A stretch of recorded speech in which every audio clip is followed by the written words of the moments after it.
Vienu iš pagrindinių klausimų tapo situacija aplink Ukrainą. Matome Otovė administracijos ir asmeniškai prezidento Trumpo siekį prisidėti prie Ukrainos konflikto sprendimo, jo norą įsigilinti į esmę ir suprasti šio konflikto ištakas.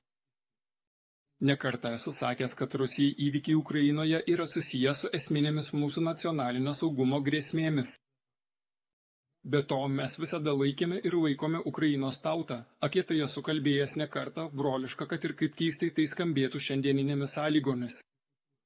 Turime bendrą šaknis ir viskas, kas vyksta, mums yra tragedija ir didelis skausmas.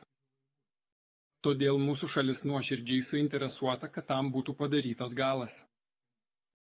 Tačiau kartu esame įsitikinę, kad tam, jog Ukrainos sureguliavimas būtų tvarus ir ilgalaikis, turi būti pašalintos visos pagrindinės krizės priežastys, apie kurias nekartą buvo kalbėta, užtikrintas visų teisėtų Rusijos susirūpinimų atsižvelgimas, atkurta teisinga saugumo pusiausvyra Europoje ir visame pasaulyje.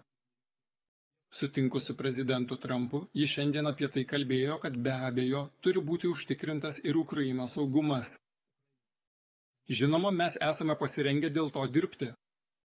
Norisi tikėtis, kad mūsų pasiektas supratimas leis priartėti prie šio tikslo ir atvers kelią taikai Ukrainoje. Tikimės, kad Kijeve ir Europos sostinėse visa tai bus priimta konstruktyviai ir nebus jokių kliūčių, nebus bandoma provokacijomis ar užkulisinėmis intrigomis sužlugdyti numatomą pažangą.